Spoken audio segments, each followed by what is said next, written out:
Good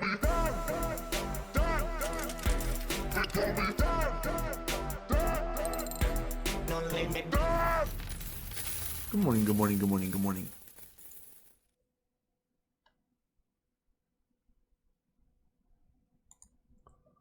Market cap 282. Definitely sank really hard this week. Rebounded, sank a little bit more. What I think is going on, I think it was like, I just feel like this is one last little shakeout before the boom. You know, obviously I could be wrong, not financial advice, always dollar cost average. It's what well, no, I don't say that. Do you, right? In my opinion, if you didn't, I don't have a firm grasp on what's going to happen. And if you feel the same, it's always best to, hedge that with some dollar cost average. I think this would be a good point if you were looking to, put a little bit in. But just what I look at when it comes to Bitcoin, the operational cost of mining, it varies, depends on where you are. Anywhere from my research from, as low as 3,000 production costs per Bitcoin all the way up to about 6, depending on where you are. So anytime we're around 6, and if we get below 6, then you have to understand that it becomes unprofitable to mine Bitcoin in some areas. And the lower it gets, if it gets into 5s, 4s, then you're going to start to see, more centralization in mining temporarily, right? Because when the price gets back on, that's the beautiful thing about Bitcoin, is it's decentralized in the fact that anyone can mine, anyone can, put computer resources up in exchange for Bitcoin. So when it comes, it's just kind of, it's just kind of like checkpoints. Once it goes lower, some people get out of commission. They have to lay low. Some will continue to mine and just hold the Bitcoins, right? Because they believe it's going to go back up in price. I've heard that strategy. So from a security point of view and incentive point of view, Bitcoin is pretty secure even when it does dip below. Now, like I said, it just felt like this is like the mother of all accumulation periods. And yeah, I just think that right now, it just seems like the price is getting hit in the head and treading sideways for a very long time. Violent dips followed by sideways action. And one of the beautiful things that people don't understand about Bitcoin, imagine if you were one of the Saudi Arabian princes, one of the Saudi princes. There was 11 that were arrested. All of their wealth was confiscated. All the billions and billions and billions of dollars, if you can imagine that. Now, if they would have had that wealth in Bitcoin, they'd still have it right now, right? They could have some USB, in a hole in the desert somewhere with billions of dollars on it, and no one can touch that. It's a very powerful thing. There's nowhere on this planet your money is safe except crypto. You can say gold, but you can't do anything with it. You can't get it out of that border of that country. Yeah, you can go dig a hole, but it's worthless in the fact that unless somebody's willing to meet you at that hole and trade you goods for it, you're fucked. It's heavy, it's cumbersome. It's the old way. Now, this world is a dog-eat-dog world. People get into fights. There's a lot of people with a lot of money. And once the light switch hits that, hey, I don't give a fuck about volatility. I'll risk the volatility for censorship resistance, for not being able to have my money taken from me. That's much more powerful than losing 40% of your. Who cares? It's better than losing, because the other options you lose 100%. So why wouldn't these big time people with billions and billions of dollars, good or bad, right? Because good people get their money taken. It's not, it's dog eat dog world. I'm starting to see, if you really doing the research, you're really talking to people, you're starting to understand,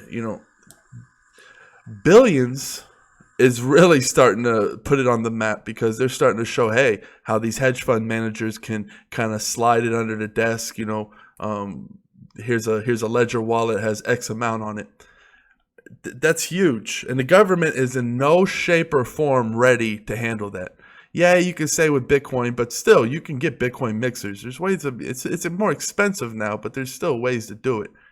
And then, of course, you got Monero, you have privacy coins, you have other options. You can diversify into many, many different cryptos. That is the power.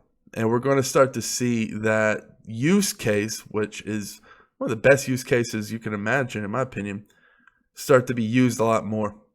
And like Draper says, government, fiat currencies, these are all an experiment. It's all a human social experiment.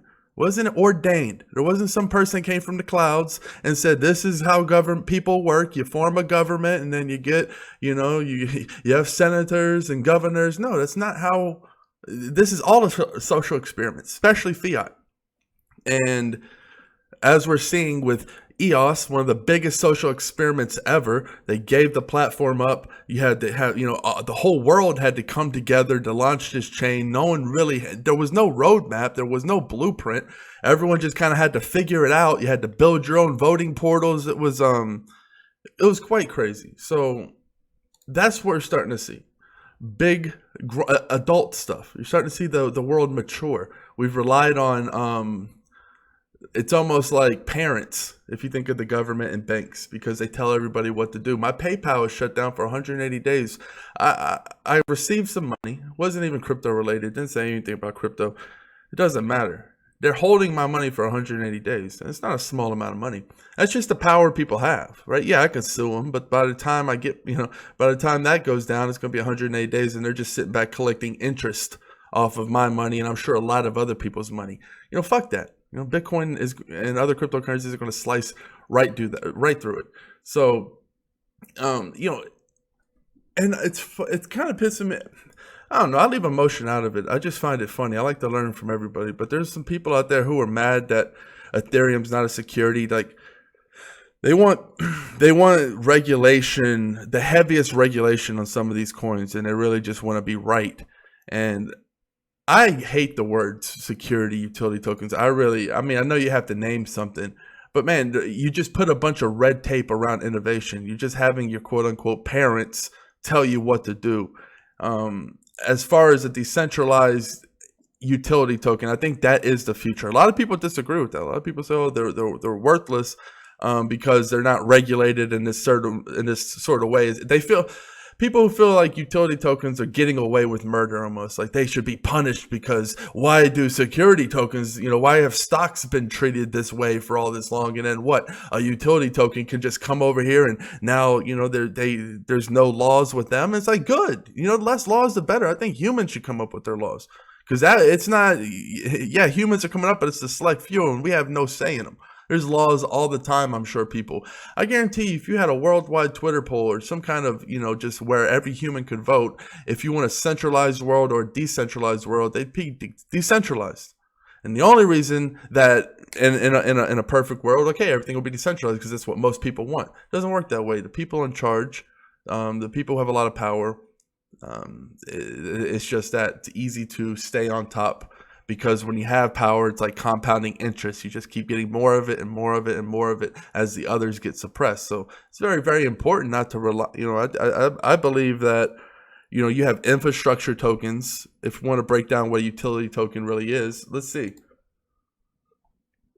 What is a quote unquote utility token? I believe you have a few different kinds. Something like an infrastructure tokens and EOS. So let's say I wanted to open up a dApp. If I wanted to run a dApp, or if I want to run an application that couldn't be censored and couldn't be taken down by government, I would buy some EOS and build on top of that. That's like EOS. So normally I'd have to go buy servers, right? If I was Facebook or Google, I'd have to have server farms. I'd have to have a bunch of technical equipment. I'd have to have all kinds of security measures, all of that. EOS comes with all that, right? Comes with all the bandwidth, all the security, everything you could ever need. It's an infrastructure token. It's like a home, real estate you can build on top of. They supply everything you need. That is one use case for a token, right?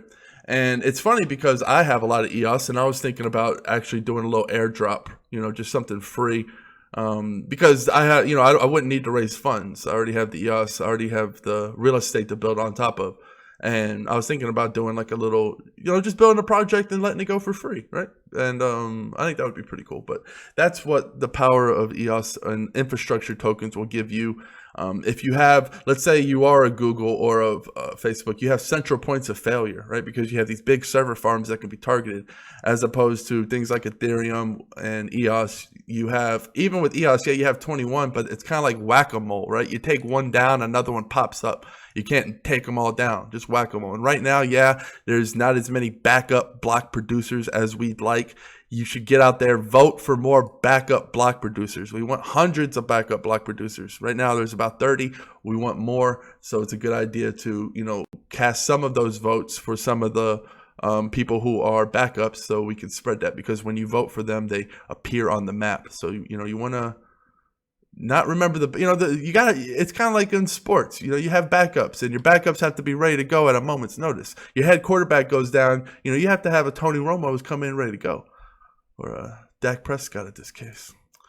All right, so what else are we talking about? So, and now another one, an accessibility token. So a token that gives you access, an access token, something like a no limit coin, right? If you had a no limit coin, that you need that to actually use on the platform, right? And then obviously you can have access tokens morph into infrastructure tokens. That's why I don't like putting so much names on it. I like to really just, while so many people are determined to label things, I'm really looking at how they work. And it's like, this is what it's used for. And now you can put as much, once you label it, you can put as much red tape around it as possible. But that doesn't change the fact that EOS is an infrastructure token. That's what it provides. So I just think that there's so many labels. Cryptocurrencies are so many different things. It's not one thing anymore. There's a lot of different use cases. Ethereum and EOS couldn't be any more different. Like, people are trying. It's such apples and oranges. They're two completely different animals. Obviously, you can listen to Ivan on Tech or go to my old videos when I talk about it. I don't want to break down Ethereum versus EOS. That's just an example of being careful what you label. And I think right now what's going to happen, I think the big chains are emerging, the big Bitcoin, Ethereum, EOS. You're starting to see you're going to see Neo. You're going to start to see the big main blockchains that are actually going to run shit. Some of them are going to be, there's different degrees of decentralization. Some are going to be very decentralized, and then some of them are going to be very decentralized. And you're going to have everything in between. It just depends on what you need. And you're going to have access to all of those. And then I believe there's going to be like this side chain mania. All of these badass blockchains that didn't quite cut it as a main chain, then utilize their badassness as side chains, try to connect, if you need to hop different chains. I believe there's going to be a side chain mania for sure once the big ones are established, because you don't have to understand these main plumbing of the world, if you want to call it, the main blockchains, they're going to have to be absolutely massive, huge. They're going to have to be very secure, lots of resources, very large network effects. You can't replicate that too often, right? You can only have so many giant network effects. So, and then the side chains are just going to be used in parallel, where you just connect from one main chain to another, or just if you need privacy side chains, it's just going to be like highways. Is how I vision it. I like to listen to geeks talk all day, and nerds, and all these people that really know what they're talking about. I think being called a geek or a nerd is a smart thing. You're saying these people are smart. These are intelligent people really breaking it down. I think it's awesome to learn this awesome technology, because, face it, we're becoming adults. You're going to have to take care of your own money. Yeah, banks are still going to exist in some form or some fashion, mainly for institutional, but you're really going to have to learn how to have more responsibility, because the more you just blindly trust, we have what happened in 2008, right? We have these big crashes. We have these big misdoings. You have all these bad things that happen to the economy when you put too much trust. So we have to have trust but verify. That's what I always like to put. And just get into the end of this. Right now, it's funny, because when I was at my lowest not too long ago, I was reminiscing about so when you make a lot of money, when you get success, you kick it with your homeboys. And you're like, oh, remember that time, we didn't have enough money to do this. Or remember those hard times. Remember we had to eat tuna cans, and remember where we sit on this little rock and we talk about our dreams and things are going to happen. That's called reminiscing. It's reminiscing when you made it. What I like to do is I like to reminisce, go into the future and reminisce about those times now. So if you're eating the tuna cans now, if you're down now, your future self is going to be reminiscing about those times. If you're confident in what you're doing, if you know you're going to make it no matter what, you don't have to know how you're going to make it. You're just going to make it. Reminisce. This is the time to reminisce. You're down, right? You're going to be looking at this time. If you hang in there as the time, man, you know, I really made it. I gutted out through the tuna can times, and that made me a more solid human being because now I have a strong, more thankful foundation to build from. So this is the reminisce times. This is the times to not get weak and quit. This is the times to build and be thankful, right? Be thankful that you're able to survive these times. And your future self will be even more thankful for that. And you don't have to be great at a bunch of things. Remember, there's going to be a bunch of people with all these superpower moves. They're clicking all kinds of buttons. They're so much better than you. Remember my E-Honda reference. I learned one button. I got my best friend into the corner. He could, just kept E-Hondaing him. Couldn't hit the ground, right? I learned one button. He had to click 10 buttons to do like a finisher to just kill you in one hit, right? Just boom, boom, boom, all kinds of craziness. I didn't have to learn that. I knew I wasn't ever going to learn that. Find the ways, the small things that matter. Don't go after the end goal. Don't look at it and say, oh man, I need to learn the 10 move combo, right? Say what works. Get in there and what works, because what's on paper and in theory isn't always going to work in practice. And don't be afraid to be cheap. Don't be afraid to go for the jugular. Don't be afraid to put it all on the line. And don't give a fuck when anyone else thinks. That's the main thing, right? Learn your E-Honda button. This is the time to really scalp. Really do the research. This is when the crypto, the lower ones really need you. This is when the most work can be done. Now, hell, if it all goes to zero and it fails, then well, fuck it. You build from there. But if it doesn't, ask yourself, if it doesn't, what would you have rather yourself be doing right now? And that's the choice that has to be made. We'll kill it here. Enjoy your weekends. Cheers. Peace.